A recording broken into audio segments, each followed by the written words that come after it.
दिल्ली के जंतर मंतर पर आंदोलन में संशोधन को लेकर आंदोलन जारी है। हालांकि उस आंदोलन, उस प्रोटेस्ट को अलग दिशा में भटकाने या फिर दुष्प्रचार करने की कोशिश भी लगातार किया जा रहा है।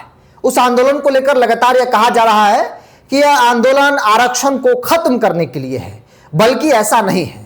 आंदोलनकारी जो लोग हैं वो चाहते हैं कि आरक्षण प्रणाली में संशोधन की जरूरत है, क्योंकि जब इस देश के संविधान ने दलित वंचितों को आरक्षण का प्रावधान संविधान में किया था, तब इस बात का जिक्र भी किया गया था कि हर 10 साल पर समीक्षा की जाएगी, ताकि पता चलेगा कि इस आरक्षण का कितना लाभ किस वर्ग को मिला और किस वर्ग को नहीं मिल रहा है। कहीं कोई व्यक्ति छूट तो नहीं जा रहा है, लेकिन पॉलिटिकल पार्टियां अपने राजनीतिक फायदे के लिए कभी समीक्षा की बात नहीं की, यहां तक कि दायरा ही बढ़ाते चली गई।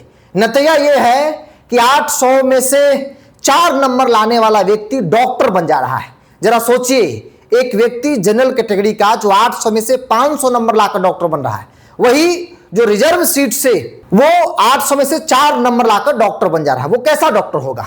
जो व्यक्ति एक बार आरक्षण का लाभ ले लिया, उसे दोबारा आरक्षण का लाभ नहीं मिले, इसको लेकर भी इस आंदोलन में मांग है कि वैसे लोगों को आरक्षण का लाभ नहीं दिया जाए। अगर ऐसा होगा तो फिर दूसरे परिवार को, दूसरे व्यक्ति को फायदा जो है वो होगा। उदाहरण दिया जा रहा है कि इस देश में कई ऐसे दलित लीडर हैं, चाहे वो रामविलास पासवान का परिवार हो, चाहे वो चंद्रशेखर हो, मायावती हो, कई ऐसे दलित लीडर हैं जो आरक्षण का फायदा, आरक्षण की मलाई हमेशा से खाते आए हैं। ऐसे में इन लोगों को आरक्षण की जरूरत नहीं है, क्योंकि इनके साथ छुआछूत भी नहीं होता है, ना ही आर्थिक तौर पर कमजोर है। क्योंकि आरक्षण का जब प्रावधान संविधान में किया गया था, तब उसका एक बड़ा तर्क यह था कि इस वर्ग के साथ समाज में छुआछूत जैसी कुप्रथा है। जाहिर तौर पर समय और परिस्थिति वैसी थी, और वैसी परिस्थिति में आरक्षण किसी वर्ग को दिया गया तो कहीं किसी को दिक्कत नहीं था, लेकिन समय पर समीक्षा होनी चाहिए। क्रीमी लेयर की बात इस आरक्षण में लोग मजबूती से कर रहे हैं कि जिस वर्ग का उत्थान हो गया है, जिस व्यक्ति का उत्थान हो गया है, जो राजनीतिक तौर पर, सामाजिक तौर पर हर तरह से सशक्त हो गया है, वैसे लोगों को आरक्षण की जरूरत नहीं है। चिराग पासवान को ही देख लीजिए, रामविलास पासवान को आरक्षण का लाभ मिला, आज पूरा परिवार उसी आरक्षण के जरिए रिजर्व सीट से चुनाव लड़ती है। चिराग को कोई जरूरत नहीं है, चिराग के साथ कोई छुआछूत नहीं होता, ना ही वो आर्थिक तौर पर कमजोर है, लेकिन आरक्षण का लाभ उनको मिल रहा है।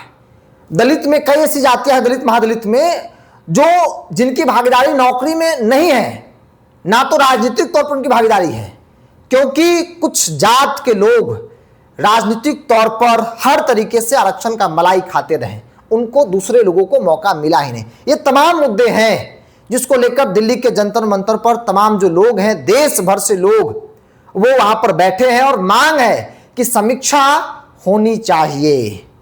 आरक्षण का विरोध हम नहीं कर रहे हैं, लेकिन समीक्षा कीजिए कि आरक्षण से किस वर्ग को फायदा हुआ और कौन वंचित रह गया। क्योंकि आज भी एक बड़ा वर्ग दलित महादलित में, जिनकी भागीदारी ना तो राजनीतिक तौर पर दिखती है और ना ही नौकरियों में दिखती है। कुछ जात ही हैं जो आरक्षण का मलाई खाते हैं, वो राजनीतिक तौर पर भी दिखते हैं और नौकरी में भी दिखते हैं। कई ऐसी जातियां हैं जिनकी भागीदारी नहीं है, और यही कारण है कि जीतन राम मांझी ने एक बार मांग किया था, जब सुप्रीम कोर्ट ने एक टिप्पणी की थी कि क्रीमी लेयर, तब जीतन राम मांझी ने क्या कहा था कि बिल्कुल क्रीमी लेयर को लागू करना चाहिए। पता कीजिए कि कौन कौन सा वर्ग है, कौन कौन जात है जो हर जगह उनकी भागीदारी है। जीतन राम मांझी के जात के लोगों की नौकरी भागीदारी आपको सरकारी नौकरी में नहीं मिलेगी। आज भी वो बहुत छुआछूत के शिकार है वाकई में, जैसे कि मुसहर हो गया, डोम, न तो पॉलिटिकली कहीं कोई नेता मिलेगा, कोई नेता है डोम का, डोम समाज का नहीं मिलेगा आपको। पासवान मिल जाएंगे, रविदास मिल जाएंगे, ये लोग मिल जाएंगे, लेकिन कई ऐसी जातियां हैं जिनकी भागीदारी आपको कहीं नहीं मिलेगी। और यही कारण है कि सवर्ण समाज के लोग ही नहीं, बल्कि ओबीसी के लोग भी वहां बैठे हुए हैं। कई दलित समाज के लोग जो हर तरीके से पिछड़े हैं, जिनके साथ वाकई में छुआछूत होता है, वो भी चाहते हैं कि समीक्षा होनी चाहिए, ताकि पता तो चले कि आरक्षण का लाभ किस जाति, किस वर्ग को सबसे अधिक मिला है और कौन पीछे छूट गया है। और यही तमाम मांगों को लेकर दिल्ली के जंतर मंतर पर जो है वो प्रोटेस्ट जारी है। 21 तारीख को शुरू हुआ था, सोशल मीडिया से इस प्रोटेस्ट की शुरुआत हुई थी, देश भर में माहौल बना और 21 तारीख से जंतर मंतर पर जुटान होना शुरू हो गया। नतीजा देख लीजिए कि 21 तारीख के रात को ही पुलिस उन्हें किसी तरीके से मार पीट कर हटाने की कोशिश की, लेकिन लोग डटे रहे। कोशिश की जा रही है किसी तरीके से इस आंदोलन को दूसरे वे में भटका दिया जाए, लेकिन बहुत संयम तरीके से, बहुत पीसफुल तरीके से जो लोग हैं वो जंतर मंतर पर प्रोटेस्ट कर रहे हैं, अपनी मांगों को रख रहे हैं, बहुत तार्किक तरीके से वो अपनी बात को रखते नजर आ रहे हैं। लोगों की मांग ये भी है कि नौकरियों में जो आरक्षण मिलता है सरकारी नौकरी में, वहां भी एक समय सीमा, एक अंक तय किया जाए कि आप रिजर्व कोटे से आते हैं, इसका मतलब ये नहीं कि 800 में से 4 नंबर लाकर डॉक्टर बन जाए। आपके लिए भी एक मार्क्स तय होनी चाहिए। जरा सोचिए कि 800 में से 4 नंबर लाकर वो कैसा डॉक्टर बनेगा। एक जनरल कैटेगरी का बच्चा 800 में से 500 नंबर ला रहा है, 450 नंबर लाकर डॉक्टर बन रहा है, कोई 4 नंबर लाकर बन जा रहा है। तभी तो पता चलता है, किसी खबर आती है कि भाई ऑपरेशन के दौरान पेट में ही कैंची छोड़ दिया। ऐसे ऐसे लोग ही होते हैं, और इसीलिए कहा जा रहा है कि एक नंबर तय किया जाए कि आप रिजर्व कोटे से हैं, आपको इतना नंबर लाना होगा। राजनीतिक दल इस देश की आजादी के बाद से लगातार हर दल ने अपने राजनीतिक फायदे के लिए कभी समीक्षा नहीं की।